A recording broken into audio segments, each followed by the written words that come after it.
तसेच आज उपस्थित सर्व उपासक आणि उपासिका यांना मंगलमय.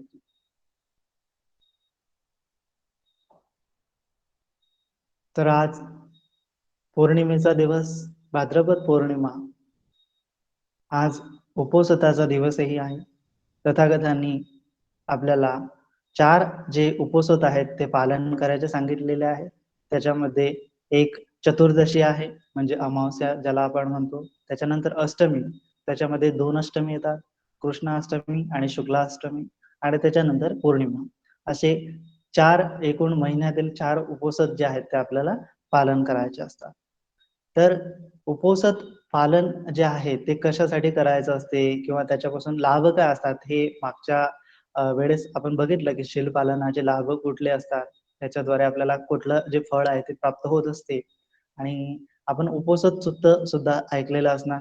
उपोषित सुत्तामध्ये तथागतांनी योग्यरित्या सांगितलेलं आहे की ज्याप्रमाणे जे अरहंत असतात, जे बुद्ध असतात, ज्यांचा जसा तो वास असतो, त्यांचा जसा तो ब्रह्मचर्य वास असतो, तसा प्रकारचे जे आहे आपल्याला वास करायचा असतो. म्हणून जो अरहंत आहे तो कधी प्राणी हिंसा करत नाही, कधी खोटं बोलत नाही, कधी व्याभिचार करत नाही, कधी चोरी करत नाही आणि कधी मादक पदार्थाचं सेवनही करत नाही. तर मग तसे जे अरहंतांचे गुण आहेत ते आपल्यामध्ये स्थित व्हावे, आपल्यामध्ये संपन्न व्हावे, यासाठी आपल्याला शीलाचं पालन करणं जे गरजेचं आहे. आणि मग तथागत सांगतात की उपोषित जे आहेत ते वेगवेगळ्या प्रकारचे असतात. आपण उपोषित सुत्तामध्ये बघितलेले असणार की ज्याप्रमाणे गोमुख वगैरे असे बरेच वेगवेगळ्या प्रकारचे उपोषित असतात की ज्याप्रमाणे एक गुराखी असतो, जे गाया कशा चरत राहतात दिवसभर, तशाच प्रकारे काय असते की आपण सुद्धा जे आहे खाऊन पिऊन सुद्धा उपवास करू शकतो. आणि त्याच्यानंतर निरंकार उपवास असतात की जे एक वेळचं सुद्धा भोजन घेत नाही, म्हणजे 24 तास ते काय करतात, अन्नाचा त्याग करतात, आणि काही काही असतात की ते पाण्याचा सुद्धा त्याग करत असतात.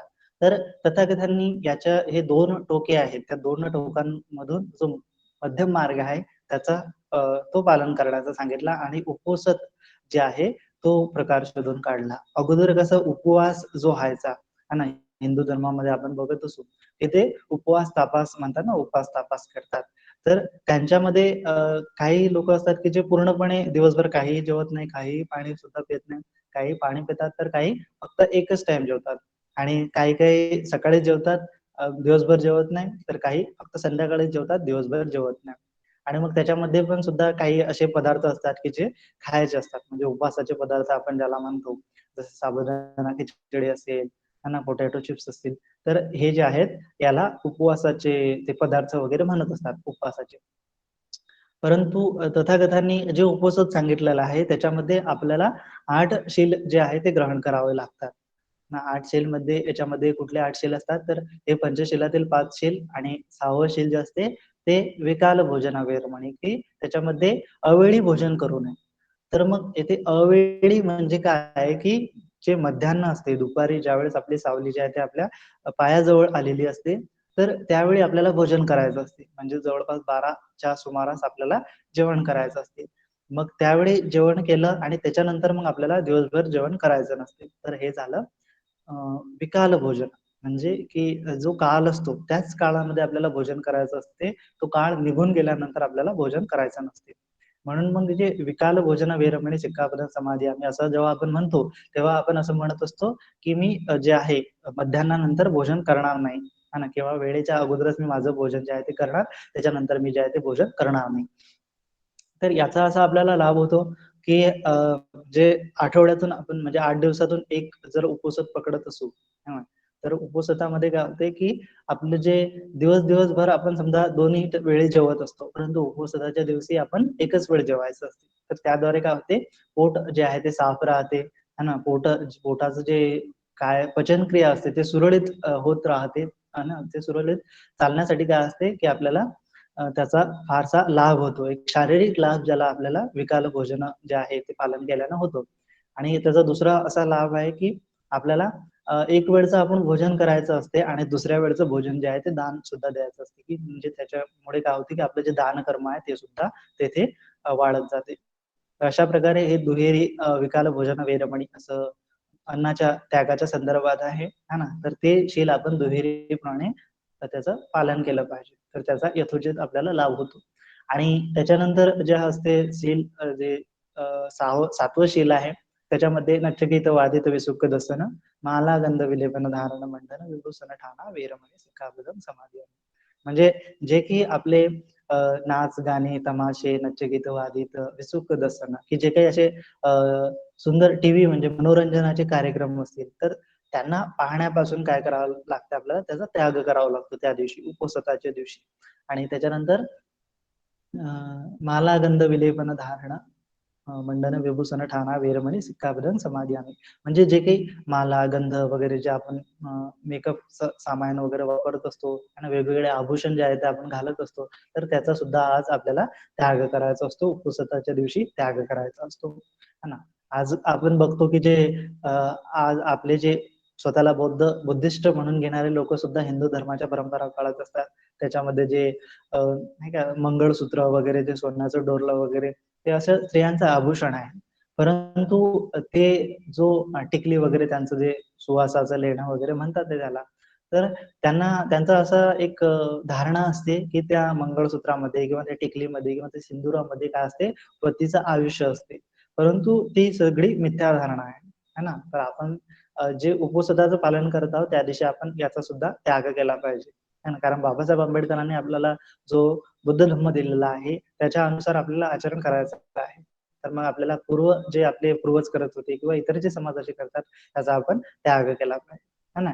त्याच्यामध्ये सरळ सरळ मिथ्या अंधश्रद्धा आहे ती, की टिकली लावण्यानं किंवा मंगळसूत्र घालण्यानं आपल्या पतीचं आयुष्य वाढते किंवा न घातल्यानं पतीचं आयुष्य घटते. तर असं जर असतं तर मग जे ख्रिश्चन स्त्रिया आहेत किंवा ज्या मॉमेडियन स्त्रिया आहेत, मुस्लिम स्त्रिया आहेत, त्यांचं तर पती राहिलाच नसता. परंतु तसं नाही, है ना. ते कुठल्याही प्रकारचं टिकली घालत नाही, कुठल्या प्रकारचं मंगळसूत्र घालत नाही आणि काय ख्रिश्चन लोक तर कानातलं सुद्धा नाही घालत. तर हे जे आहे, हे काहीतरी कर्मकांड, अंधश्रद्धा आहे, रूढी परंपरा आपल्या चालू आलेल्या आहेत म्हणून आपण घालत असतो.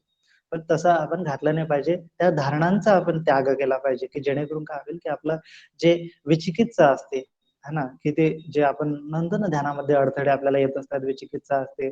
तर ह्या सगळ्या धारणा आहेत, त्या सगळ्या धारणाच आपल्याला काय असतात, आपल्या साधनेमध्ये बाधा उत्पन्न करत असतात, आपल्या प्रज्ञा उत्पत्तीमध्ये बाधा करत असतात आणि आपल्याला जे प्रज्ञा उत्पन्न करायची असते त्याच्यामध्ये ते अडथळे निर्माण करतात. ते जसं की आपण बघू शकतो की आपल्याला जर काही संशोधन करायचं आहे, परंतु आपली काही एखादी धारणा बनून गेली, है ना, की जसं की अगोदर जेव्हा कॉपर्निकसने शोध लावला, त्याच्या अगोदर काय होतं, की लोकांचा असा समज होता, की ती पृथ्वी जी आहे, तिच्या भोवती जसं सूर्य फिरतो, सर्व तारे जे आहेत ते पृथ्वीच्या भोवती फिरतात. हे साहजिकच आपल्याला एक ऑब्झर्वेशन आपण केलं तर आपल्याला दिसून येते. वरवर जर आपण बघितलं, की सूर्य पूर्वेकडून उगवतो आणि पश्चिमेकडे चालला जातो. याचा अर्थ असा आहे, की मग पृथ्वी स्थिर आहे बुवा आणि सूर्य जो आहे तो पृथ्वीच्या चक्कर मारत आहे.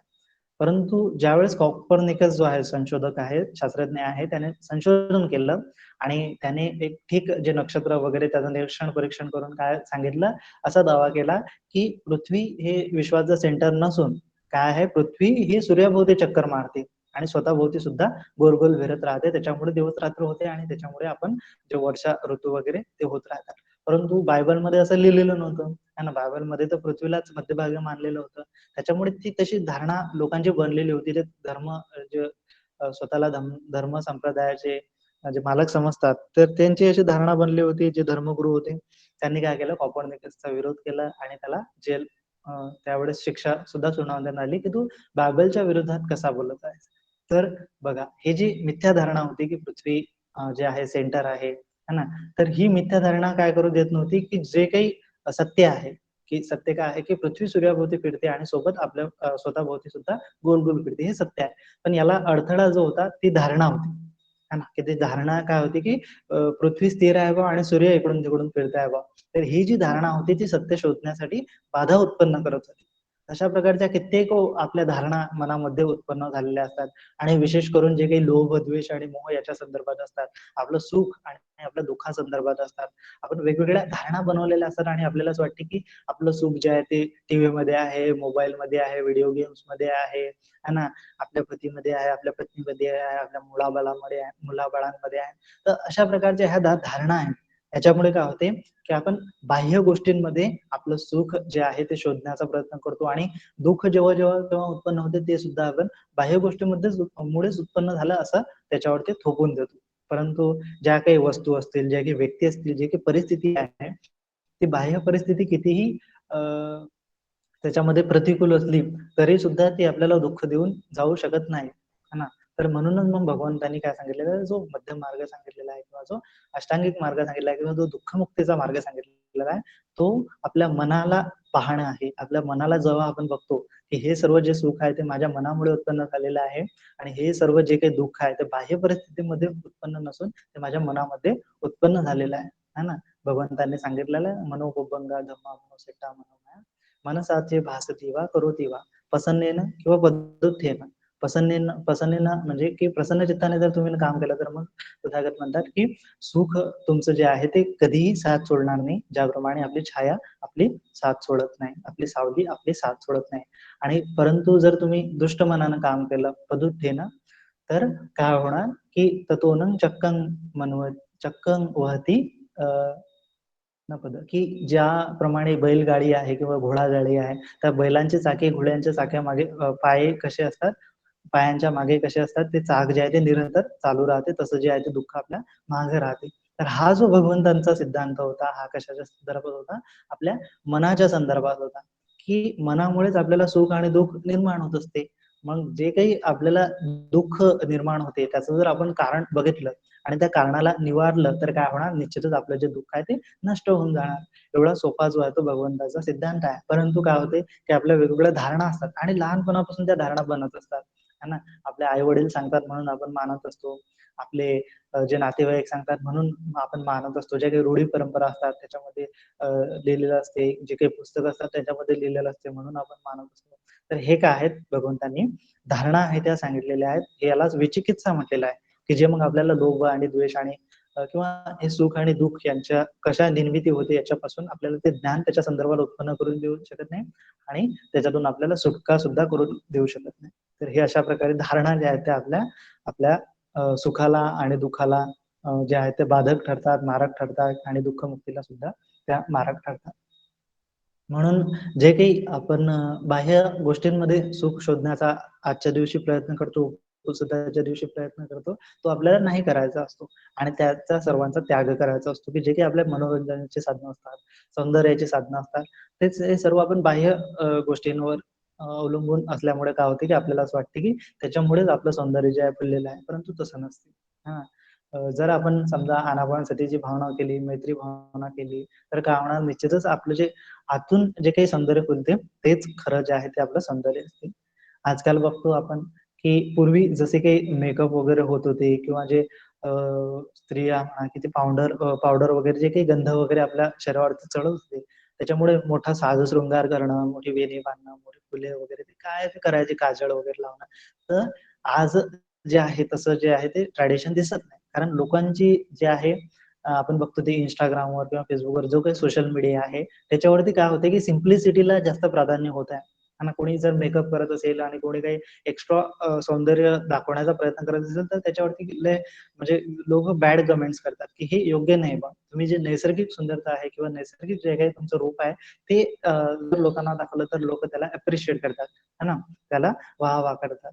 आणि जे काही मेकअप करून राहणारे लोकं असतात, त्यांना आज जे आहे सोशल मीडियावरती त्याचं प्रमाण जे आहे ते बरंच कमी झालेलं आहे. त्याच्यामागे लोकं जात नाही आहेत.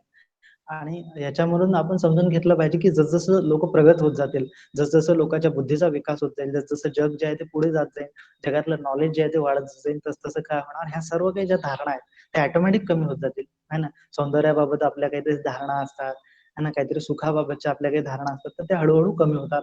आज आपण बघतो, की सौंदर्याबाबतच्या ज्या काही धारणा आहेत, त्या हळू कमी होत आहेत, है ना? जग जसं ॲडव्हान्स होत आहे, तर जग कसं होत आहे, तर ह्या बाह्य सौंदर्यामध्ये नाही पडत आहे. लोकांचं काहीतरी ज्यांचं पॅशन असणार, जे काही कॉन्फिडंट लोकं असतात, त्यांनाच जे आहे ते सौंदर्य फुलून दिसते.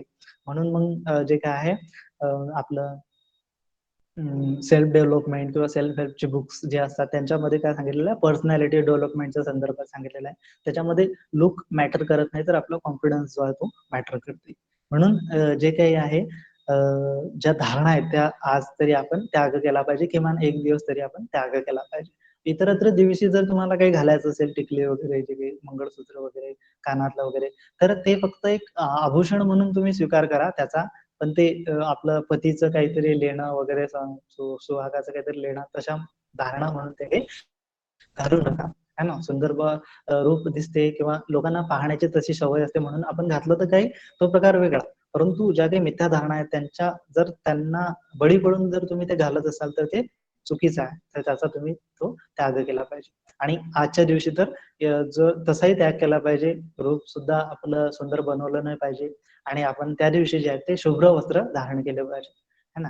शुभ्र वस्त्र धारण केले आणि आपलं जे आहे आपण कुठल्याही प्रकारचं आभूषण जे आहे स्वीकारलं नाही, तर त्या व्यक्तींना बघून काय होते की दुसऱ्यांच्या मनामध्ये जो एक आदरभाव ऑटोमॅटिक तिथे एक उत्पन्न होतो. आपोआपच दुसऱ्यांच्या मनात तिथे आदरभाव उत्पन्न होतो. आणि त्या दिवशी जे काम वासना असते किंवा कुठल्याही प्रकारचं जे रूपाला पाहून आकर्षण असते ते उत्पन्न नाही होणार. त्याच्यामुळे काय होते की आपण दुसऱ्यांचे जे काही वासनेचे संस्कार असतात ते कमी करत आहोत, त्यांना ती मदत करत आहोत अशा प्रकारे. आणि स्वतः सुद्धा काय करत आहोत, मनाकडे जे आहे ते आपल्या मनावरती एकाग्र करण्याचं, शील समाधी प्रज्ञा विकसित करण्याचं आपण कार्य करत असतो. त्याच्यामुळे ऑटोमॅटिकच आपलं चित्त सुद्धा शुद्ध होत जाते. आणि त्याच्यानंतरची उच्चाशयना महाशयना असं सील आहे. उच्चाशयना महाशयना वेरवणी सिक्कापदं समाधी आणि तर जे काही उंच आसन वगैरे असते, मऊ आसन असते, बिछाना असते, तर त्याच्यावर जे नाही झोपायचं असते की जे आज जे आहे ते जमिनीवरती चटई टाकून जे आहे ते झोपायचं असते. की जेणेकरून जे काही आपण सुख अनुभवत असतो झोपताना, ते गादीवरचं जे आपल्याला वाटत असते की गादीवर झोप येते, तर त्याचा सुद्धा आपल्याला त्याग करायचा असतो. है ना? आपल्याला जे काही नॅचरल घटक असते, की जसे कसं जनावर जे असतात ते सर्व जमिनीवरती झोपतात. परंतु माणसानं काय केलंय की त्याच्या एक रिलीफ किंवा एक त्याला सॅटिस्फॅक्शन मिळण्यासाठी त्याने काय केलेलं आहे, मोठ्या मोठ्या गाद्यांची निर्मिती केलेली आहे. त्याचा सुद्धा आज आपल्याला त्याग करायचा असतो. एक नैसर्गिक जीवन जे आहे ते आपल्याला जगायचं असतं. एक निरासक्त जीवन जे आहे ते आपल्याला आज जगायचं असते. तर याचा आपल्याला एक लाभ होतो. है ना? याचा कोणता लाभ होतो, तर आपलं चित्त जे आहे ते परिशुद्ध होत चालतं. इतर धर्मामध्ये जे काही उपवास असतात त्यांचं काय असतं की ते दिवसभर उपवास करतात आणि त्यांचं काही एक साकडं वगैरे घालतात आणि ते देवाला पूर्ण व्हावं असं म्हणत टाकतात. परंतु दिवसभर मग ते उपाशी असतात आणि त्यांच्या मनामध्ये विचार चालू असतात, भूक लागली, असं तसं ते चुगलीच चहाडी करत असतात, तिकडे जाऊन खोटं बोलत असतात, काही है ना व्यभिचार करत असतात. तर हे जे आहे अशा प्रकारे उपवासात पालन होणार नाही. तो उपवास आहे त्याच्यामधून काहीही एक साध्य होणार नाही. तर जे उपवासात आहे त्याचं जे साध्य आहे, त्याचा जो हेतू आहे तो म्हणजे काय आहे, आपली चित्तशुद्धी होणे. है ना? म्हणून भगवंतांनी जे काही उपवासात सांगितलेलं आहे ते कोणासाठी सांगितलेलं आहे, उपासक किंवा उपासिकांना सांगितलेलं आहे. ते भिक्षूंसाठी नाही सांगितलेलं आहे. है ना? कारण काय आहे की भिक्षू ऑलरेडी दसशील जे आहे ते दररोज पालन करत असतो. जेव्हा तो चिवर अंगावरती घेतो तेव्हापासूनच त्याचं जे आहे ते शील पालन करणं चालू होते. है ना? तर हे जे आहे हे उपवास जे आहे ते जे गृहस्थ लोक आहेत, गृहस्थ जे काही बौद्ध धर्मीय लोक आहेत त्यांच्यासाठी आहे. की जेणेकरून भगवान बुद्धाचा जो काही दुःखमुक्तीचा मार्ग आहे, है ना, आपण जे सबब वापस्य करणं, कुशल सोप संपदा सचित पर्यद म्हणा, येथून बुद्धानं साधना, जो काही बुद्धाचा मार्ग आहे, तर त्याचा काय केलं पाहिजे आपण, एक दिवस जे आहे ते आचरण केलं पाहिजे, की जेणेकरून धम्माचा जो लाभ आहे तो आपल्याला मिळेल. है ना? जर धम्म आपण कायाने तपासून पाहिला नाही, धम्म आपण कायाने अनुभवला नाही, कायाने त्याचं पालन केलं नाही, तर तो त्याचा लाभ आपल्याला होणार नाही. म्हणून धम्माचा जर आपल्याला लाभ करून घ्यायचा असेल तर आपण ना त्या दिवशी पापाला नाहीसं केलं पाहिजे. म्हणजे काय, तर आपण शील पालन केलं पाहिजे. है ना?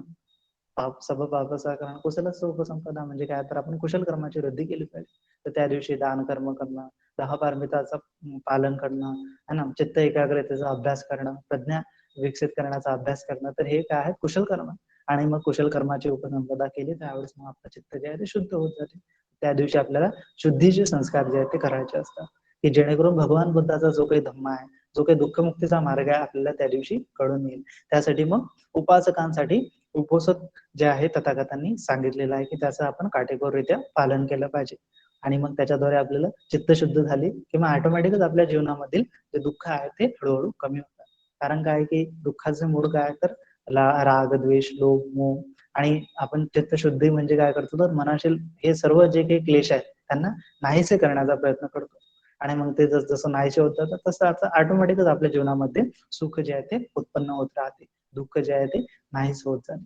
तर अशा प्रकारे मग आपल्याला शीलाचं पालन जे आहे ते करायचं असते, उपवासाचं पालन जे आहे ते करायचं असते.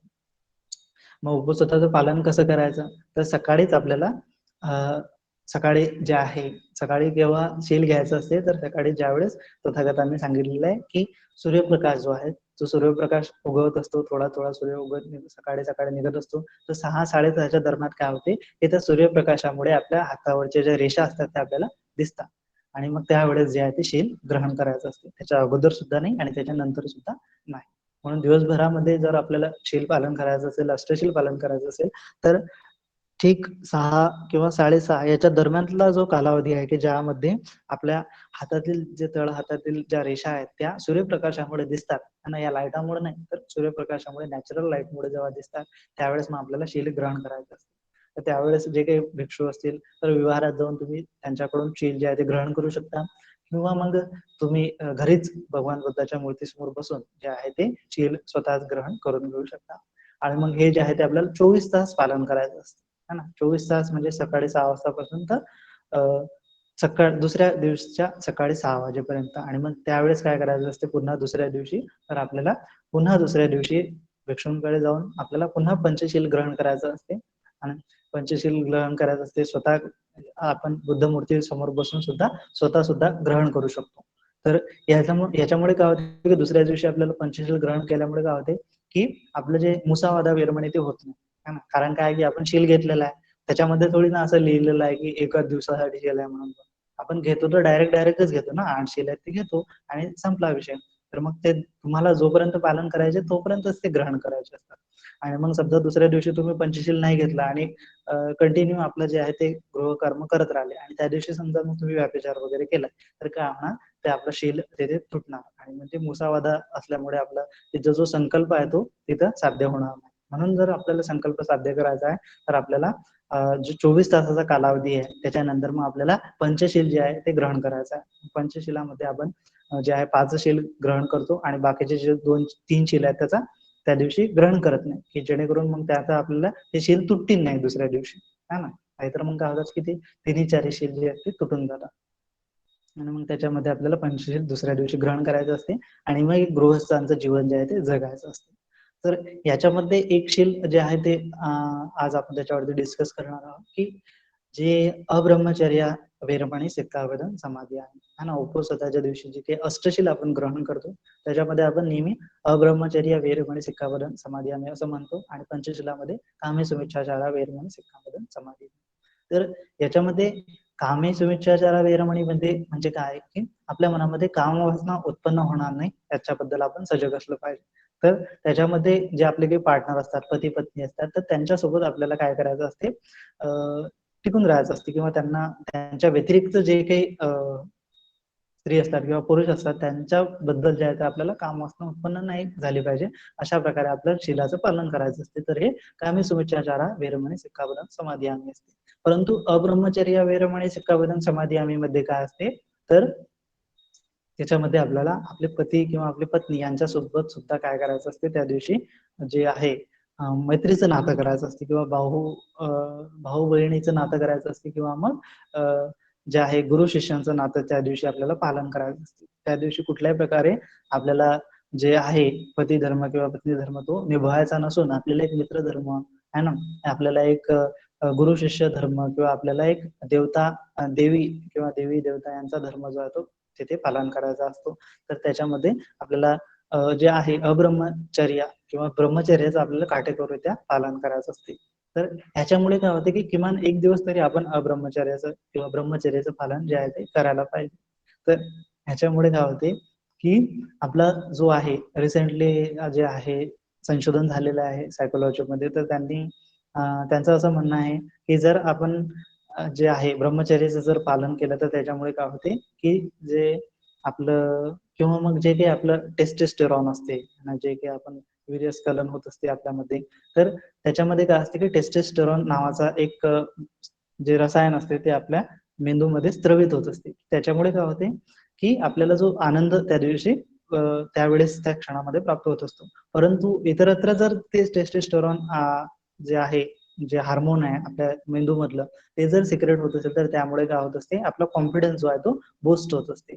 त्याच्यासाठी जर आपण व्यायाम करत असू है ना, किंवा एक जे आहे सरळ एकदम व्यवस्थित उभे राहत असो किंवा सरळ जे मेडिटेशन मधले जे पोस्चर आहे त्याच्यामध्ये जर बसत बसत असतो तर त्यावेळेस काय होते की आपले जे टेस्टेस्टेरॉन हार्मोन्स असतात ते सिक्रेट व्हायला लागतात आणि त्याच्यामुळे आपला कॉन्फिडन्स जो आहे तो बिल्ड व्हायला लागतो. ते जे कॉन्फिडन्स म्हटलेलं आहे संशोधकांनी तर त्याला आपल्याला काय करायचं आहे, हे ध्यानामध्ये जेव्हा आपण घुसतो तर ध्यानामध्ये जी श्रद्धा इंद्रिय तथागताने सांगितलेलं आहे ना, जे 5 इंद्रिय सांगितले ना, श्रद्धा, वीर्य, स्मृती, समाधी आणि प्रज्ञा. त्याच्यामधलं श्रद्धा इंद्रिय आहे ते वाढत असते है ना. त्या श्रद्धामुळे काय होते की वीर्य जे आहे ते आपलं एफर्ट्स करण्याची जी क्षमता असते ती वाढत असते. तर ह्याच्यामुळे काय होते की जे वीर्य वीर्य तोच शब्द आहे ज्याला आपण एफर्ट्स म्हणतो ना, तर ते समजा आपण बायोलॉजिकली जर घेतलं तर ते टेस्टेस्टोरॉन हार्मोन्स तेच त्यालाच वीर्य म्हटलेलं असेल कदाचित. तर त्याच्यामुळे काय होते की आपल्याला जे काही एक कॉन्फिडन्स असते, जे काही ऊर्जा आपल्याला भेटत असते कार्य करण्यासाठी ती प्राप्त होत असते. अदरवाईज काय होते की आपण जर व्याभिचार करत असतो किंवा जे आहे त्याचं पालन करत नसू, ब्रह्मचर्याचं जर आपण पालन करत नसू तर त्याचं काय होते की तेवढा कॉन्फिडन्स आपल्यामध्ये राहत नाही, तेवढी श्रद्धा आपल्यामध्ये उत्पन्न होणार नाही आणि मग ते ध्यान लागण्यासाठी त्याचा उपयोग जो आहे तो होणार नाही है ना. तर याच्यामध्ये काय असते की ध्यान लागण्यामध्ये आपल्याला जर सुलभता पाहिजे असेल, ध्यान लवकर लागण्यासाठी जर आपल्याला प्रयत्न करायचा असेल तर आपण ब्रह्मचर्याचं पालन केलं पाहिजे, की जेणेकरून काय होणार की एक दिवस जरी आपण जर त्याचं पालन केलं तर काय होणार की आपल्याला त्याचा मोठा लाभ होणार ना. आठवड्यातून एक दिवस जर आपण ब्रह्मचर्य जर पालन केलं किंवा ब्रह्मचर्याचं पालन केलं तर त्यावेळेस काय होणार की जे काही आपला हार्मोन सिक्रेट होते टेस्टोस्टेरॉन त्याचा आपण पूर्णपणे युटिलाइज करू शकू. आणि त्यावेळेस मग जेव्हा आपण युटिलाइज करू शकू तर मग आपण जे आहे ते वरच्या लेवलवरती जाऊ शकतो. आणि जेव्हा आपण सुरुवातीला अगोदर बघितलं अगोदरच्या व्हिडिओमध्ये की तथागतांनी 22 इंद्रिय सांगितलेले आहेत आपल्या मनामध्ये आणि त्याच्यानंतर हे जी 6 इंद्रिय आहेत है ना, डोळे, नाक, कान वगैरे, त्वचा, तर याच्यानंतर जे 6वं इंद्रिय आहे ते मन आहे आणि त्याच्यानंतर जे इंद्रिय कुठलं आहे तर स्त्री इंद्रिय आणि पुरुष इंद्रिय. त्याच्यानंतरचे इंद्रिय जीवित इंद्रिय, त्याच्यानंतरचे इंद्रिय सुखेंद्रिय, दुखेंद्रिय आणि उपेक्षा इंद्रिय. तर म्हणजे सोमनस्य इंद्रिय, दोमनस्य इंद्रिय किंवा उपेक्षा इंद्रिय. त्यातला सुख म्हणजे सोमनस्य, दुःख म्हणजेच दोमनस्य. तर आणि त्याच्यानंतर उपेक्षा इंद्रिय. तर अशा प्रकारची ही इंद्रिय असतात. परंतु जर आपल्याला सुख कायमस्वरूपी प्राप्त करून घ्यायचं असेल, जर आपल्याला उपेक्षा जे आहे ते इंद्रिय ऍक्टिव्हेट करायचं असेल, एक उपेक्षा जे आहे ते समताभाव जो आहे आपल्याला स्थित करायचा असेल तर आपल्याला पूर्व जे काही इंद्रिय आहेत है ना तर त्यांच्यावरती प्रभुत्व प्राप्त करावं लागेल. आणि जिनेंद्रिय जे म्हटलेलं आहे ना तर त्यालाच म्हटलेलं आहे की आपल्याला सर्व जे इंद्रिय आहेत त्यांच्यावरती आपल्याला प्रभुत्व हासिल करायचं आहे, त्यांच्यावरती कंट्रोल जे आहे ते आपल्याला प्राप्त करायचं आहे. तर त्याच्यामध्ये काय असते की जेव्हा आपण स्त्री इंद्रिय, पुरुष इंद्रिय यांना कंट्रोल करतो त्याच्यानंतर मग जे ऍक्टिव्हेट होते जीवित इंद्रिय त्यांना सुद्धा कंट्रोल करतो. त्याच्यानंतर सुख इंद्रिय जे सोमनस्य किंवा दुःख इंद्रिय किंवा दोमनस्य इंद्रिय असते त्यांना जेव्हा आपण भावित करतो है ना, जे आपण ध्यान करताना आपल्याला जी प्रीती सुख येते ते कशामुळे उत्पन्न होते तर ते जे सोमनस्य इंद्रिय असते त्यावेळेस ते जागृत झालेले असते किंवा त्याची वृद्धी झालेली असते, ते बलवान झालेलं असते. त्याच्यानंतर मग काय असते इक्वेनिमिटी जे उपेक्षा इंद्रिय आहे ते ऍक्टिव्हेट झालेलं असते. त्याच्यामुळे जे समताभाव जो म्हटला जातो तो तिथे वाढलेला असतो. समता जे उपेक्षा इंद्रिय असते त्याची वाढ झालेली असते, ते मजबूत झालेले असते. आणि मग त्याच्यानंतरची इंद्रिय कुठली असतात श्रद्धा, वीर्य, स्मृती, समाधी आणि प्रज्ञा. मग ज्यावेळेस ही प्रज्ञा इंद्रिय आपल्याला वाढते ध्यानामध्ये करता करता त्यावेळेस मग आपल्याला मुक्तीचा जो आहे तो मार्ग सापडत असतो.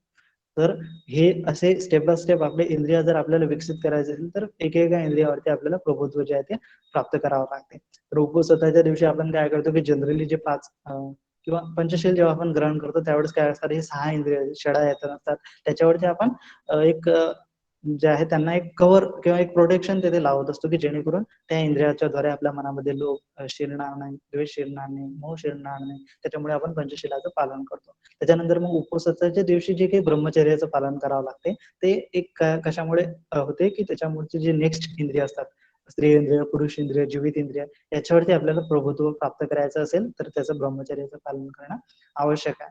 आणि मग त्याच्यानंतर मग आपण पुढे जातो की जे ध्यानामधलं इंद्रिय असते सुख इंद्रिय, दुःख इंद्रिय, तर ते तिथे ऍक्टिव्हेट येते की दुःखाला जे काही आपण दुःख उत्पन्न होते त्यावेळेस मग आपण त्याला कंट्रोल करण्याचा प्रयत्न करतो आणि प्रीती जी आहे ते वाढत असते. प्रीतीला वाढवण्याचा त्याची भावना करत असतो आणि मग ते सोमनस्य इंद्रिय सुद्धा तिथे वाढते आणि त्याच्यानंतर मग उपेक्षा जे आहे ते उपेक्षा इंद्रिय सुद्धा तिथे वाढत राहते.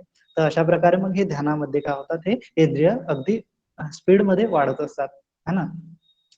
हे आहे शास्त्रज्ञांनी सुद्धा सांगितलेलं आहे की ध्यान करताना काय होते की आपल्या मेंदूमध्ये काय होते की जे काही न्यूरॉन्स असतात त्याचं जे काही स्ट्रक्चर असते ते ते एवढ्या स्पीडनं बनत असते, जे जर आपण 1 घंटा जर ध्यान करत असतो, तर त्याचं जे पॅटर्न आहे ते खूप लवकर बनत असते आणि खूप स्ट्राँग बनत असते. एवढं स्ट्राँग जे आहे ते सहजासहजी बनत नसते, है ना. जर आपल्याला एखादी सवय जर लावायची असेल, तर आपल्याला कसं किमान 8 ते 10 किंवा 21 दिवस तिथे लागत असतात, असं संशोधक सांगतात. परंतु जर मग ते जे मग एक सवय लागली म्हणजे काय होते, की आपलं जे काही न्यूरॉन्सचं स्ट्रक्चर आपल्या ब्रेनमध्ये बनलेलं असते, मेंदूमध्ये बनलेलं असते, ते तिथे घट्ट बनत असते, है ना, एक सवय. मग त्याच्यामुळे आपल्याला सवय लागते सकाळी उठण्याची सवय समजा, तर मग ती लागून जाते. तर अशा प्रकारे काय होते, की हे आपल्या मेंदूमध्ये फिक्स झालेलं असते, ते जे पॅटर्न असते. त्याच्यामुळे मग आपल्याला ती सवय लागते. आणि मग हे कशामुळे होते, की ते न्यूरॉनचं जे स्ट्रक्चर आहे ते घट्ट झालेलं असते. परंतु मग सायंटिस्ट सांगतात, की जर आपण मेडिटेशन करत असू, तर त्यावेळेस काय होते, की आपल्या न्यूरॉन्समध्ये एवढ्या खळबळ असते आणि ते एवढ्या तीव्रतेने पॅटर्न्स तयार करतात आणि ते पॅटर्न एवढं घट्ट असते, की ते त्याच्यावर एक स्ट्रॉंग जे आहे ते कनेक्शन त्या न्यूरॉन्समध्ये बनते. त्याच्यामुळे एक स्ट्रॉंग हॅबिट आपली ते आहे ते डेव्हलप होते. म्हणून मग ध्यानामध्ये जेव्हा ते आपण चिंतन मनन करत असतो, त्यावेळेस ती प्रज्ञा जी आहे ती तिथे विकसित होत असते आणि ती खूप स्ट्रॉंग विकसित होत असते. अदरवाईज काय होते, की आपण कितीही जरी सांगितलं तर काय होते, आपण त्या प्रज्ञेचं पालन करत नाही, त्याचा विकास जो आहे तो करत नाही. जसं आज मी तुम्हाला सांगितलं, की जे काही सुहागाचं लेणं आहे ते काही नसते बुवा, है ना. ते फक्त काय असते, एक मिथ्या धारणा आहे.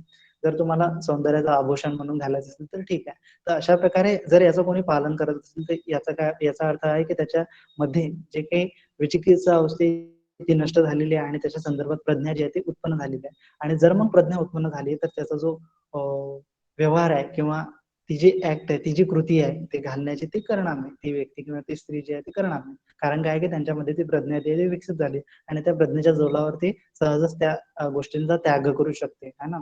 ते टिकली वगैरे किंवा मंगळसूत्र आहे त्याचा ते त्याग करू शकते. तर हे कशामुळे होत असते, आपल्या प्रज्ञा विकसित झाल्यामुळे होत असते. त्याच्यामुळे हे जे आहे आपल्या मेंदूमध्ये सुद्धा याचं एक स्ट्रॉंग पॅटर्न बनलेलं असते, कनेक्शन बनलेलं असते न्यूरॉन्सचं आणि त्याच्यामुळे मग आपल्याला ह्या गोष्टी कराव्या ऑटोमॅटिक होत असतात आपल्याद्वारे. कारण तेच आपले संस्कार असतात.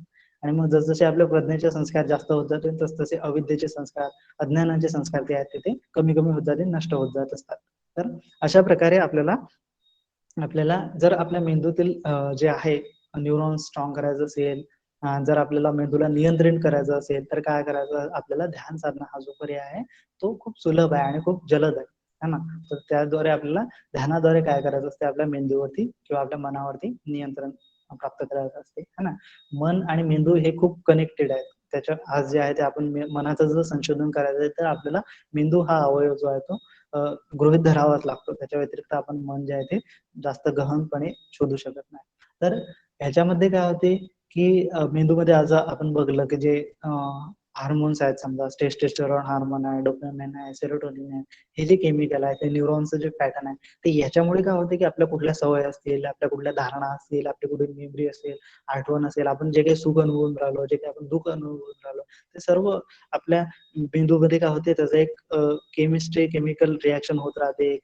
एक इलेक्ट्रॉनिक किंवा इलेक्ट्रोमॅग्नेटिक वेव्हज जे आहेत तिथे जनरेट होत राहतात. तर त्याचा एक पॅटर्न, एक गुंतागुंतीचा पॅटर्न तिथे बनलेलं असते, है ना. जसं की एक ऑर्केस्ट्रा आहे ना, एक वादन करणारे जे आहेत ते बरेच वाद्य आहेत आणि वादक आहेत तिथे आणि ते वाजवत आहेत, है ना. ते ऑर्केस्ट्रा प्ले करत आहेत. त्याच्यामध्ये काय होते, की कोणी दुसराच एक सूर वाजेल, कोणी तिसराच एक सूर वाजेल, कोणी चौथाच एक सूर वाजेल आणि मग अशामध्ये काय होतं, की किती भेसूर आवाज निघेल आपण तिथं समजू शकतो. तशाच प्रकारे काय होते, की आपण जेव्हा एखादी गोष्ट करत असतो आणि त्यावेळेस मग आपल्याला ते आवडते आहे, नावडते आहे, आपला काहीतरी मूड असतो, आपल्याला काहीतरी करायचं असते, आपल्या मनामध्ये काहीतरी वेगळा विचार चालू असतो, है ना. आपल्याला एखादी गोष्ट त्याच वेळेस आठवते, परत मग आपल्याला ते काहीतरी दुसरंच करायचं असते, आपण काहीतरी तिसरीच टास्क करत असतो. तर हा एक गोंधळ तिथे दिमागामध्ये, मेंदूमध्ये जो आहे तो चालू राहतो. सतत जी हालचाल आहे ती मेंदूमध्ये चालू राहते. म्हणजे जो मेंदू जो आहे तो कधीही आपला स्थिर नसतो. सतत हालचाल काही ना काही, काही ना काही हालचाल जी आहे ती चालू राहते. तर तो जो ऑर्केस्ट्रा आहे, ठीक त्याचप्रमाणे काय चालू असते, की कर्कश एक आवाज तिथे समजा आपण तिथे निर्माण होत असते, है ना. जर बरेच जे आहे ते वाद्य वेगवेगळ्या ध्वनीमध्ये वेगवेगळ्या कोणी आपल्या मनानं वाजत असेल तर काय होते, त्याच्यावरून एक कर्कश जो आहे तो ध्वनी त्यातून निघत असतो. तर हा आवाज निश्चितच आपल्याला योग्य वाटणार नाही. हा आवाज निश्चितच सुखावह नाही. तर अशाच प्रकारे आपल्या मेंदूमधील जी काही हालचाल होत असते ती निश्चितच सुखावह नाहीये. तर सुख काय आहे मग, ज्या वेळेस एक ऑर्केस्ट्रा असते आणि ऑर्केस्ट्राचा जो हेड असतो तो काय करतो, एक काडी असते आणि त्या काडीद्वारे तो सर्वांना सांगत असतो की हा सूर वाजवला पाहिजे, हा सूर नाही वाजवला पाहिजे. कमी जास्त मग एक लय ते तिथे तयार करण्याचा प्रयत्न करतो की जेणेकरून सर्व जे वाद्य आहेत ना, गिटार असेल, जे काही असेल, ते वाद्य आहेत ते सर्व काय करतील, एकच ताल जो आहे तो घेतील आणि मग त्या तालावरती सर्वच जण तो ताल फॉलो करतील आणि एक मधुर संगीत तिथे तयार होणार. आणि मग हे मधुर संगीत ऐकले की कसं प्रसन्नता आपल्या मनामध्ये निर्माण होते आणि किती प्रसन्न आपल्याला वाटत असते. तर मग तसंच जे आहे ते आपला मेंदू सुद्धा एक आहे, एक ऑर्केस्ट्रा आहे. आणि ज्यावेळेस आपण काहीतरी वेगवेगळे काम करत असतो, लोकद्वेष आपल्या मनामध्ये उत्पन्न होता, तेव्हा एक त्याचं थैमान जे आहे ते मानलेलं असते आणि कर्कश एक ध्वनी तिथे निर्माण होतो. परंतु ज्यावेळेस आपण ध्यान करत असतो, ज्यावेळेस आपलं चित्त एकाग्र असते, ज्यावेळेस आपलं चित्त प्रसन्न असते, त्यावेळेस काय असते, एक मधुर, एक लयबद्ध एक पॅटर्न तिथं तयार होत असते, एक लयबद्ध जे आहे मेंदू मधले काय होत असते, रिॲक्शन होत असते. तर ही लयबद्धताच काय असते, एक सुखावह अवस्था असते, है ना. तर ती आपल्याला प्राप्त करायची आहे. की आपण काय होतो की बाह्य गोष्टी बदलल्या की आपलं मन सुद्धा बदलते, आपल्या मेंदूमध्ये सुद्धा बदल होतात. म्हणून मग आपल्याला काय करायचं आहे की आपल्याला अशी स्टेबिलिटी प्राप्त करायची आहे, अशी एक उपेक्षा प्राप्त करायची आहे, अशी इक्वेनिमिटी प्राप्त करायची आहे की बाह्य वस्तू काही असो, बाह्य प्रसंग काही असो, है ना, बाह्य व्यक्ती कोणी असो, की ती जे काही कृती करणार, जे काही ऍक्शन होत आहे, तर त्याच्यामुळे आपल्या चित्तावरती काहीही रिॲक्शन होणार नाही. आपण जे रिॲक्शन जे आहे ते आपल्या मनानं देऊ, म्हणजे आपण त्या गोष्टींवरती काय करू, जे रिॲक्शन करण्याचं जे आहे ते आपल्या कंट्रोलमध्ये राहणार, त्याच्यावरती आपण एक रिस्पॉन्ड करू शकतो, है ना. त्याच्यावरती जे आहे ते दुःख देणारी वस्तू आहे म्हणून आपण त्याचा शोक करत बसू नाही, तर त्याचं काय आहे ते तिचं खरं स्वरूप जाणू, तिचा खरा धर्म जो आहे तो जाणू, तिचं नेचर जो आहे ते जाणू आणि मग त्याच्यातून आपल्याला काय होणार, आपल्या चित्तावरती जे काही प्रतिक्रिया होत असतात ते तिथे होणार नाही. मग साहजिकच चित्तामध्ये लयबद्धता निर्माण होईल. बाह्य आलंबन आलं तरी चित्त कंपित होणार नाही, है ना. ते पुट्टस्स लोक धम्मे ही चित्तं यस्सन कंपती असुखं विरजं खेमं एतं मंगलम उत्तम. की जे काही लोकधर्म आहेत, लोकधर्म म्हणजे काय, लाभ हानी, निंदा स्तुती, यश अपयश, है ना, लोभ, तर हे जे आहेत लोकधर्म आहेत. तर हे असे 8 लोकधर्म आहेत की ज्याच्याद्वारे आपले चित्त जे आहे ते नेहमी विचलित होत असते, कंपित होत असते. तर कुठस्स लोकधम्मी चित्तं यस्सन कंपती, तर अशा लोकधर्मामध्ये आपण चित्त जे आहे ते स्थिर ठेवलं आणि कधीही ते चित्त स्थिर कंपित झालं नाही, है ना, स्थिर राहिलं, तर कुठस्स लोकधम्मी चित्तं यस्सन कंपती अशोकं विरजं खेमं एतं मंगलम उत्तमं. तर अशी अवस्था काय आहे, अशोकं विरजं खेमं, की ते आपल्या चित्तामध्ये त्यावेळेस शोक जे आहे ते उत्पन्न होणार नाही. आपल्या चित्तामध्ये राग जो आहे तो विरज राहील, आपलं चित्त राग त्याच्यामध्ये उत्पन्न होणार नाही, है ना. आपल्या चित्तामध्ये शांती जी आहे ते कायम करू आपण आणि मग हे काय आहे, भगवंत म्हणतात उत्तम मंगल आहे. तर याची आपल्याला भावना करायची आहे. आणि मग याची जेव्हा भावना वाढत वाढत जाते तर मग काय होते, त्याच्याद्वारे मग आपल्याला चारार्य सत्याचा बोध होते आणि निब्बाण सच्चिक्रिया येते मंगलम उत्तम.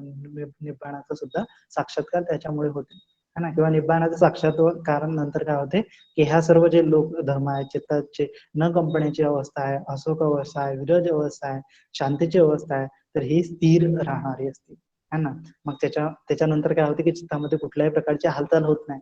ती हालचाल तेव्हाच होईल की जेव्हा आपण काहीतरी करू, है ना, आपल्याद्वारे काहीतरी कर्म होतील आणि आपल्याद्वारे तशा प्रकारचे काही कर्म होत नाही, प्रतिक्रिया काही होत नाही, चित्त एकदम स्थिरच राहते प्रत्येक वेळेस. तर ही जी स्थिरता आहे ती निर्वाणामध्ये प्राप्त होते, लोकोत्तर अवस्था आहे, तर ती आपल्याला प्राप्त करायची आहे. म्हणून आपल्याला त्याची भावना करावी लागेल. भावना करावी लागेल म्हणजे यथायोग्य ते त्याचा एक्सपिरियन्स घ्यावा लागेल, त्याचं पालन जे आहे ते आपल्याला करावं लागेल आताच्या कंडिशन मध्ये, जी कामावचर भूमी आहे आपली त्याच्यामध्ये. तर कामावचर भूमीमध्ये जनरली काय असते की हे जे बाह्य आलंबन असतात त्याच्यामुळे आपल्या चित्तामध्ये नेहमीच जे आहे ते गोंधळ चालू असतो. तर तो गोंधळ जर आपल्याला दूर करायचा असेल तर आपल्याला हे सर्व जे हार्मोन्स असतात किंवा जे काही आपले केमिकल्स असतात ते बाह्य गोष्टींमुळे उत्पन्न होत असतात, बाह्य गोष्टींमुळे ते स्त्रवित होत असतात, तर त्याला बाधा किंवा त्याला रोग, तेथे निरोध त्याचा करायचा असतो. आणि मग आपल्याला स्वतःच्या द्वारे ते जे आहे ते एक त्यांचं श्रवण झालं पाहिजे आणि स्वतःच्या द्वारे ते आपल्याला काय करावं आले पाहिजे, त्यांचा फ्लो जो आहे तो करता आला पाहिजे, त्यांचा प्रवाह जो आहे तो बदलता आला पाहिजे. तर हे केव्हा शक्य होईल की जेव्हा आपलं चित्त जे आहे ते बलवान होणार. आणि बलवान चित्त केव्हा असते तर जे तेव्हा एकाग्र असते तेव्हा. म्हणून आपल्याला काय करायचं असते, संवादाची भावना जी आहे ती करायची असते, की जेणेकरून चित्तामध्ये जेवढे काही जे विकार असतात किंवा जे चंचलता असते ते स्थिर होऊन आणि मग त्याच्याद्वारे आपण त्या जे काही चंचलता उत्पन्न होणार आहे तिला लगेच तिचा निरोध करू आणि चित्ताला शांत करण्याचा प्रयत्न करू. म्हणून मग ज्या ज्यावेळी आपल्या चित्तावरती कंपन होत असेल, ज्या ज्या वेळेस रागाचे संस्कार उत्पन्न होण्याची वेळ येणार, ज्या ज्या वेळी क्रोध करण्याची वेळ येणार, ज्या ज्या वेळेस आपल्या चित्तामध्ये मोह उत्पन्न होणार, ज्या ज्या वेळेस आपल्या चित्तामध्ये अज्ञान निर्माण होणार, त्या त्या वेळेस काय करायचं आपल्याला, आपल्याला त्याच्यावरती जे आहे चित्तानुपश्यना करायची असते, धम्मानुपश्यना करायची असते आणि आपलं चित्त जे आहे ते, आपलं लक्ष जे आहे ते श्वासावरती न्यायचं. श्वासावरती न्यायचं, सजगता उत्पन्न करायची आणि त्याला कंट्रोल करण्याचा प्रयत्न करायचा, की जो काही राग उत्पन्न होत आहे त्याला कसा आळा घालता येईल. त्याला फक्त पहिलं अगोदर बघायचं, बघतो आणि त्याच्यानंतर मग आपलं लक्ष जे आहे ते श्वासाकडे न्यायचं. म्हणजे काय म्हणा, तो राग जो आहे तो ऑटोमॅटिक शांत होऊन जाणार, क्रोध जो आहे तो ऑटोमॅटिक शांत होऊन जाणार. तर ही जी भावना आहे ती आपल्याला निरंतर करायची आहे आणि 24 घंटे करायची आहे. असं नाही की आपण मेडिटेशन मध्ये बसलोय आणि तेव्हा करायची आहे, तर तेव्हा सुद्धा करायची आहे. कारण त्यावेळेस काय होणार की जे काही पॅटर्न आहे ते खूप स्ट्रॉंग होणार. म्हणून काय करायचं असते की जेव्हा ध्यान लागते त्यावेळेस सुद्धा त्याची भावना करायची असते, की जेणेकरून जे काही पॅटर्न बनत आहे, जे काही ही जो स्वभाव बनत आहे मेंदू मधला, चित्तामधला, तर तो होणार एकदम फिक्स होणार, एकदम स्ट्रॉंग होणार. मग त्याच्याद्वारे किती बाह्य आलंबन प्रतिकूल असलं तर त्यावेळेस चित्त जे आहे ते अनुकूलच प्रतिक्रिया देईन, एकदम शांतीचीच प्रतिक्रिया देईन. तर हे काय आहे, एक उत्तम मंगल आहे आणि हेच जे आहे ते निर्वाण आहे ना. तर त्या भूमीला, ती जी लोकोत्तर भूमी आहे, अशी जी अवस्था आहे चित्तामधली कंपित न होण्याची, त्याला आपल्याला प्राप्त करायचं आहे. तर त्यासाठी आपल्याला ध्यान जे आहे ते साध्य करायचं आहे. आणि मग ध्यान साध्य करायसाठी आपल्याला कशाची आवश्यकता आहे, श्रद्धेची आवश्यकता आहे, कॉन्फिडन्सची आवश्यकता आहे. आणि ती कशामुळे प्राप्त होत असते, ते आहे ते आपल्या टेस्टोस्टेरॉन हार्मोनमुळे प्राप्त होत असते. म्हणून मग आपल्याला ब्रह्मचर्याचं पालन जे आहे ते करणं गरजेचं आहे. म्हणून मग जे आहे उपासका जे असतात त्यांना दिवसभर जे आहे ते वेगवेगळे कामं असतात, त्यांच्यामुळे ते खूप थकलेले असतात आणि मग त्यांना काय असते की ते सर्व शिलांचे पालन करू शकत नाही, त्यांना ब्रह्मचर्याचं पालन सुद्धा त्यांच्याकडून करू शकत नाही. म्हणून मग त्यांना एक दिवस जे आहे तो आठवड्यातून करायचा असतो आणि जे उपवास महिन्यातून 4 उपवास होत आहेत त्या त्या दिवशी आपल्याला काटेकोररित्या ब्रह्मचर्याचं पालन करायचं, 8 शिलाचं पालन करायचं आहे, की जेणेकरून मग चित्ताला त्यावेळेस स्टेबिलिटी आपल्याला प्राप्त होईल. म्हणून मग तथागतांनी सांगितलं की हे जे अमावस्या असते किंवा जे चतुर्दशी आहे आणि पौर्णिमा आहे, अष्टमी असणार, तर या दिवशी काय असते की आपल्याला ध्यान वगैरे जे आहे ते चांगलं लागत असते. कारण काय आहे की आपलं शील जे आहे ते त्यावेळेस प्रबळ असते, त्याची फळं जी आहे ते आपल्याला चांगली त्या दिवशी मिळत असतात. तर म्हणून मग आपण काय केलं पाहिजे, ह्या उपवासाच्या दिवशी, पौर्णिमेच्या दिवशी, अष्टमीच्या दिवशी आणि अमावस्येच्या दिवशी किंवा चतुर्दशीच्या दिवशी जास्तीत जास्त ध्यान जे आहे ते करण्याचा प्रयत्न करायचा, जास्तीत जास्त चित्ताची एकाग्रता साधण्याचा प्रयत्न करायचा, की जेणेकरून त्याचा जो लाभ आहे तो आपल्याला खूप जास्त प्रमाणात मिळेल, है ना. तर ते जास्त प्रमाणात मिळण्याचं कारण सुद्धा तेच आहे, ते जे आहे आपण जे शील पालन करत असतो त्याचं फळ जे आहे ते त्या दिवशी येत असते, की आठवड्यातून ते आहे ते कर्माचं फळ मिळत असते असं म्हणतात. तर तेच मग आपल्याला काय करायचं असते, त्याच्यावरती जे काही अकुशल फळ आपल्याला मिळायचं आहे त्याचा निरोध करायचा असेल तर आपलं चित्त शांत ठेवायचं आहे. जे काही कुशल कर्माचं फळ मिळणार आहे ते जे आहे त्याची भावना अजून वृद्धिंगत करायची आहे, म्हणून मग आपल्याला ध्यान साधना करावं, चित्त एकाग्र करावं लागणार. तर हे दोन्हीच्यासाठी एकच पर्याय की आपल्याला चित्ताला शांत करायचं आहे, चित्ताची इक्वॅनिमिटी आपल्याला प्राप्त करायची आहे, चित्ताची उपेक्षा जी आहे ती आपल्याला प्राप्त करायची आहे. म्हणून ध्यान जे आहे ते खूप महत्वाचं आहे. आणि आपण बघितलंच आहे की मग ध्यानामध्ये जे काही आपल्याला मदत करणारे घटक असतात तर ते कुठले असतात, श्रद्धा, वीर्य, स्मृती, समाधी आणि प्रज्ञा, है ना. श्रद्धा म्हणजे आपल्या आलंबनावरती विश्वास, कॉन्फिडन्स की मी हे करू शकणार, किंवा जे अधिष्ठान घेण्यासाठी आपल्याला गरज श्रद्धेची असते आणि त्याच्यानंतर मग ते आपण जे काही ऍक्ट करतो ते वीर्य. तर ते वीर्य जे आहे ते आपल्याला कुठून, जे ऊर्जा जी आहे ते आपल्याला कुठून मिळतात, तर निश्चितच आपलं चित्त जेव्हा शांत असणार त्यावेळेस मग आपलं जे काही मेंदू जो आपण म्हणत असतो त्या मेंदू मधील जे काही केमिकल्स आहेत, जे काही रसायन आहेत, ते त्यांचं रिएक्शन होत राहते सदैव, परंतु ते आपल्या कंट्रोलमध्ये नाही. मग ज्यावेळेस आपल्या ते कंट्रोलमध्ये होईल त्यावेळेस काय होईल, आपण त्याचा यथायोग्यरित्या वापर करू शकू आणि त्याचा ज्यावेळेस आपण वापर करू त्यावेळेस काय होणार, ते युटिलाइज होतील आणि ते एक त्यांचं एक व्यवस्थित एक फ्लो तयार होईल आणि एक हार्मोनी तिथे तयार होणार आणि एक लयबद्धता तिथे निर्माण होणार आणि त्याच्यामुळे काय होणार की निश्चितच आपल्याला एक शांतीचा संस्कार आहे किंवा एक शांतता कशी निर्माण करायची आपल्याला समजून जाणार आणि मग त्याच्याद्वारे जे आहे आपल्याला उपेक्षा आणि प्रज्ञा सुद्धा जे आहे ते प्राप्त करता येईल. तर म्हणून मग आपल्याला काय करायचं आहे, सर्वात अगोदर जे काही मेंदू आहे, जे काही रिॲक्शन्स आहेत त्याच्यावरती प्रभुत्व प्राप्त करायचं असेल तर ध्यान जे आहे चित्त एकाग्र करणं खूप गरजेचं आहे. आणि मग चित्त एकाग्र जे आहे ते आपण वेगवेगळ्या आलंबनावरती करू शकतो. आता आपण बघितले मागच्या भागामध्ये की 40 आलंबन बघितलेले आहे. 40 कसीन आपण विशुद्धी मग्गामधील बघितलेलं आहे. तर त्याच्यावरती कुठलंही जे आहे आलंबन ग्रहण करून आपण त्याच्यावरती ध्यान करू शकतो, है ना? आणि आनापानसती आहे ती खूप विशेष सांगितलेली आहे तथागतांनी. तर त्याच्यावरती सुद्धा आपण ध्यान करू शकतो आणि सोबत जे विपश्यना आहे ती सुद्धा आपण तिथे करू शकतो. आता मागच्या वेळेस आपण बघितलं की जे काही कामछंद असतात, व्यापाद असतात, उद्धच्च कुक्कुच्च असते, आळस असते, है ना, विचिकित्सा असते, धारणा असतात, तर ते काय करतात आपल्या ध्यानामध्ये विघ्न असतात. म्हणून त्यांना आपल्याला दूर सारण्याचा प्रयत्न केला पाहिजे. आपल्या चित्ताला आपण जाणलं पाहिजे की आपल्या चित्तामध्ये कुठला जो विकार आहे तो डॉमिनंट आहे आणि कामछंद डॉमिनंट आहे आणि कामछंद जास्त आहे की आळस जास्त आहे की द्वेष जास्त आहे आणि मग त्यानुसार आपल्याला काय करायचं आहे, वेगवेगळे जे कर्मठान आहे ते प्राप्त करायचं आहे ना. ते आपण बघितलं मागच्या वेळेस की आळस असेल तर आपण काय केलं पाहिजे, मरणानुस्मृती केली पाहिजे. द्वेष असेल तर काय केलं पाहिजे, जे आहे आपण कायानुपश्यना केली पाहिजे किंवा मग जे मैत्री भावना केली पाहिजे. आणि कामछंद असेल तर कायानुपश्यना केली पाहिजे. तर अशा प्रकारे अशुभ भावना केली पाहिजे. तर अशा प्रकारे काय होते की आपण हळूहळू ते जे आपल्या चित्तामधील विकार आहेत ते बाजूला सारू शकतो आणि जे आहे उपचार समाधी त्याच्याद्वारे आपल्याला प्राप्त होऊन मग आपण अपर्णा समाधी जे आहे ते प्राप्त करू शकतो. उपचार समाधीमध्ये काय आहे की हे जे 5 बाधा असतात, 5 निवारणे असतात, कामछंद, व्यापाद, आळस, उद्धच्च, कुक्कुच्च किंवा विचिकित्सा, यांचा शांतता होणे, तर ती उपचार समाधी आहे. त्याच्यानंतर अपर्णा समाधी म्हणजे काय की हे हे जे आहेत निवारण यांचं तर शमत होऊन जाते, यांचं जे शांत होऊन जातात. परंतु त्याच्यानंतर काय होते की जे श्रद्धा, वीर्य, स्मृती, समाधी आणि प्रज्ञा हे जे बल असतात ते ऍक्टिव्हेट होतात. हे जे अगोदर काय असतात, हे इंद्रिय असतात की एवढे प्रभुत्ववान नसतात, है ना. ज्याप्रमाणे एखादा बॉडी बिल्डर असते, एखादा लुकडा व्यक्ती असते, तर तो लुकडा व्यक्ती कमकुवत असते आणि बॉडी बिल्डर आहे तो काय असते, बलवान असते. मग कोण्या कमकुवत माणसानं जे आहे माझ्यासारखा समजा हाडकुळा माणूस आहे त्यानं बॉडी बनवली तर काय होणार, तो निश्चितच जे आज मी वेट उचलू शकतो त्याच्यापेक्षा जास्त वेट उचलू शकणार. तर हे कशामुळे होते, ते बलवान मसल्स जे असतात, बलवान जे शरीर असते त्याचं फल असते. तर ते जे आपले श्रद्धा, वीर्य, स्मृती, समाधी आणि प्रज्ञा हे सुद्धा मनाचे इंद्रिय आहेत आणि ते ज्यावेळेस बलवान होतात त्यावेळेस काय करू शकतात, ते खूप वेळेपर्यंत ध्यान साधनेमध्ये राहू शकतात. म्हणून मग काय होते की ते जे आहे त्या स्टेटमध्ये जेव्हा आपण जातो तेव्हा मग आपल्याला प्रथम ध्यान लागत असते, द्वितीय ध्यान, तृतीय ध्यान, चतुर्थ ध्यान, पंचम ध्यान, हे काय 5 ध्यान आहेत ती अपर्णा समाधीचे ध्यान आहे. त्याच्या अगोदर जे काही आपलं चित्त शांत होते, त्याच्या अगोदर जे काही आपल्याला सुखावं वाटत असते, प्रीतिसुख वाटत असते, तर ते काय असते, उपचार समाधी असते, है ना. की जे काही 5 निवारण असतात ते शांत झालेले असतात, शमत झालेला असतं त्यांचा आणि थोडा एक प्रीतिसुख आपल्या त्या चित्तामध्ये उत्पन्न झालेला असते. आणि त्यावेळेस मग जेव्हा उग्गह निमित्त आपल्याला प्राप्त होते, उग्गह निमित्त म्हणजे काय की जे काही आपण आलंबन ग्रहण करतो त्याचं एक चित्रण आपल्याला जसंच्या तसं, जसं की पृथ्वी कसे नसेल तर आपलं चित्त जेव्हा आपण पृथ्वी कसिनावरती ध्यान करतो आणि मग जसं जे पृथ्वी कसिने आपल्याला डोळे बंद केल्यावरती सुद्धा दिसायला लागतात, तर त्याला उग्गह निमित्त म्हटलेलं आहे, की त्याला आपण ध्यान लागलं म्हटलं, है ना. ती ध्यानाची प्रथम अवस्था आहे.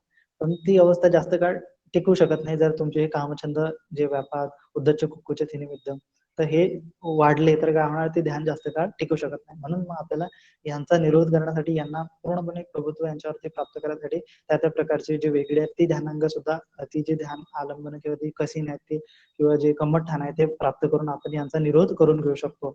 आणि मग काय करू शकतो, आपलं जे काही कम्मठ आहे ना, त्याच्यावरती आपण धारणा करून त्याचं लगेच उग्गह निमित्त जे आहे ते प्राप्त करू शकतो. आणि मग त्याच्याद्वारे काय होते की आपले जे इंद्रिय आहेत ते बलवान होतात, श्रद्धा, वीर्य, स्मृती, समाधी, प्रज्ञा, आणि मग त्यावेळेस मग आपलं ध्यान जे आहे ते लागते. मग त्याच्यानंतर अपर्णा समाधी जी आहे ते आपल्याला लागते, की ज्याच्याद्वारे गहन ध्यान जे म्हटलं जाते, की त्याच्यामध्ये गहन प्रीती उत्पन्न होते, गहन वितर्क विचार उत्पन्न होतात आणि गहन एकाग्रता तिथे उत्पन्न होते, गहन उपेक्षा तिथे उत्पन्न होते. तर हे जे आहेत 5 जे आहे वितर्क विचार प्रीती सुख एकाग्रता 5 ध्यानांग आहेत ते सुद्धा आपण मागच्या वेळी बघितलेले आहे. तर त्यांना आपल्याला वाढवायचं असते. तर त्याच्यामध्ये मग ध्यानामध्ये काय असते की आपल्याला वेगवेगळ्या प्रकारचं सुख जे आहे ते आपल्याला अनुभवता येते, तर त्याला प्रीतिसुख म्हटलेलं आहे ना. प्रीतिसुख जे म्हटलेलं आहे की काय पूर्णपणे शरीरामध्ये धाराप्रवाह आपल्याला अनुभवता येतो. तर त्यावेळेस काय असते, ते आपल्याला ध्यान लागलेलं असते. परंतु त्याचं काय असते की ते फार काळ टिकत नाही किंवा मग आपण आज बसतो, दुसऱ्या दिवशी राहत नाही, तिसऱ्या दिवशी राहत नाही. तर याचं कारण काय असते की एक तर आपल्या चित्तामध्ये हे कामछंद, व्यापार, थिनमिद्द, उद्धच्च, कुक्कुच्च हे 5 जी निवारण असतात ते डॉमिनंट राहिलेले असतात, ते पूर्णपणे त्यांचा शमत झालेला नसते. दुसरं काय असते की आपली स्मृती सुद्धा त्यावेळेस बलवान नसते. म्हणून हे जे 5 इंद्रिय आहेत त्यांना सुद्धा आपल्याला बलवान करण्याचा प्रयत्न केला पाहिजे. श्रद्धा, वीर्य, स्मृती, समाधी, प्रज्ञा. तर त्याच्यासाठी काय करू शकतो आपण? श्रद्धा बलवान करण्यासाठी पहिलं तर हे जे आहे ब्रह्मचर्याचं पालन जास्त करू शकतो. दुसरं काय आहे की भगवंताप्रती आपण जे आहे ते श्रद्धा व्यक्त करण्यासाठी दररोज नित्यनियमाने पूजापाठ करू शकतो. धम्माचे गुण आहेत ते हे करून त्यांच्या संदर्भात काय करू शकतो आपण? श्रद्धा उत्पन्न करू शकतो. धम्माची जी काही पुस्तकं आहेत, है ना, जे काही तर्कवितर्क आहेत ते वाढवून काय करू शकतो आपण? आपली श्रद्धा जी आहे ती वाढवू शकतो. त्याच्यानंतर वीर्य कशाद्वारे वाढणार? तर आपल्याला एफर्ट्स करावे लागतील. निरंतर जी कन्सिस्टन्सी आहे, निरंतरता जी आहे ती तिथे राहावी लागणार, की निरंतर आपल्याला जे आहे ते ध्यान करावं लागणार, है ना. दररोज दररोज दररोज दररोज केल्याने काय होणार की जे आपलं वीर्य जे आहे ते वाढत जाईल. आणि याची भावना सुद्धा करावी लागते, है ना, की जे आपण महासतीपट्टण सुत्तामध्ये आहे ना, ते त्याच्यामध्ये आपल्याला त्याची भावना करावी लागते. सप्तभुजन नावाची जेव्हा आपण भावना करत असतो त्यावेळेस वीर्य उत्पन्न होत आहे असं जाणावं लागते. आज वीर्य उत्पन्न नाही झालं तसं जाणावं लागते. त्याचा निरोध झाला तसं जाणावं लागते. त्याची भावना पूर्ण झाली तसं जाणावं लागते. तर अशा प्रकारे काय लागते? आपल्याला ऑब्झर्व करावं लागते की कुठलं इंद्रिय श्रद्धा इंद्रिय आहे, कुठलं वीर्य इंद्रिय आहे, कुठलं प्रीती आहे ना, कुठली एकाग्रता आहे, कुठली इक्वेनिमिटी आहे. तर हे आपल्याला वेगवेगळं करून त्याचं जाणावं लागेल. तर ती धम्मानुपश्यना असते.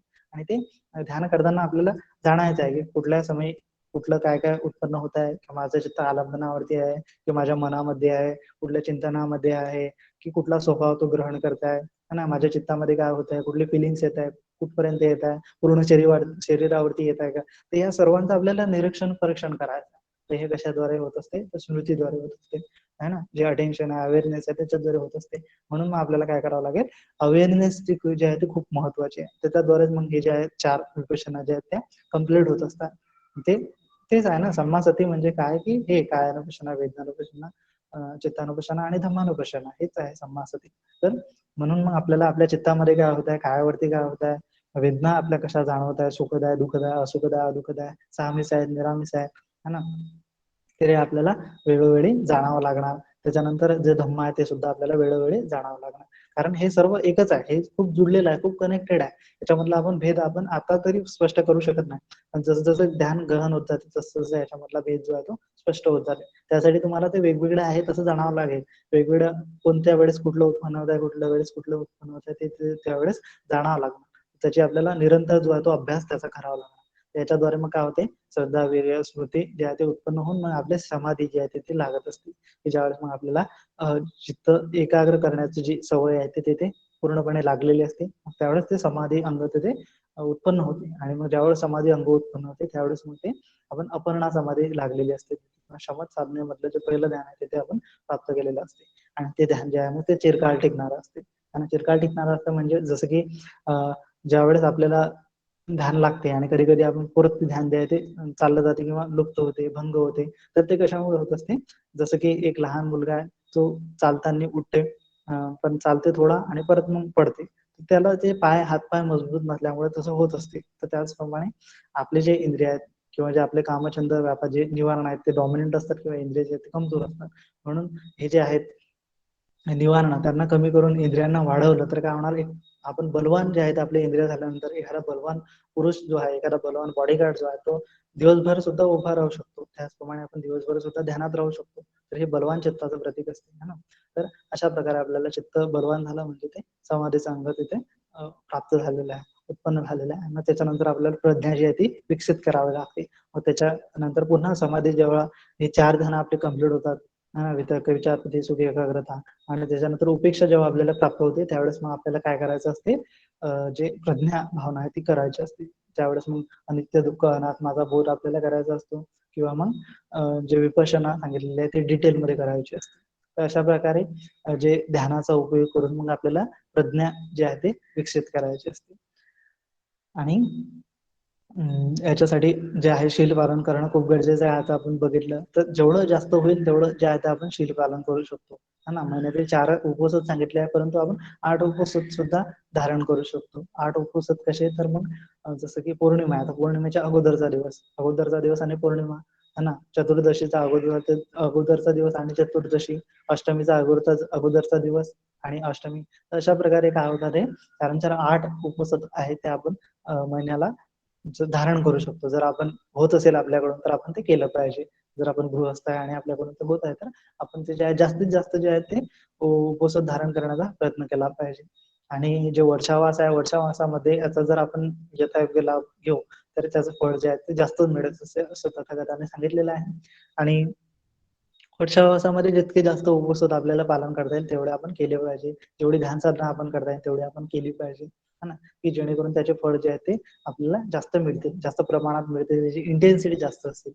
तर अशा प्रकारे आपल्याला शील पालन करून आपला समाधीचा अभ्यास जो आहे तो करायचा असतो, है ना?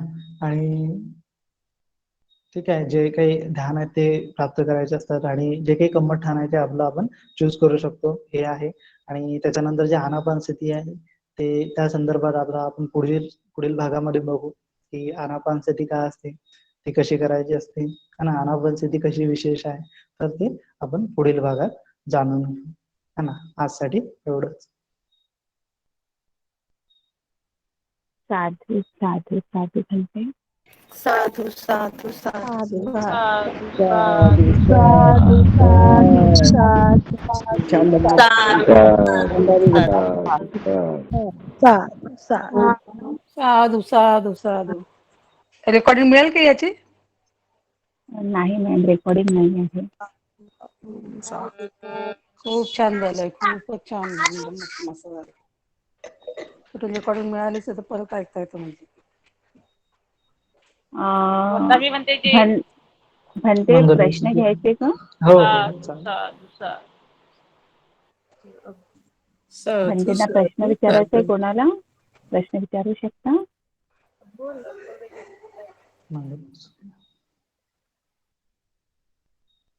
मंगल.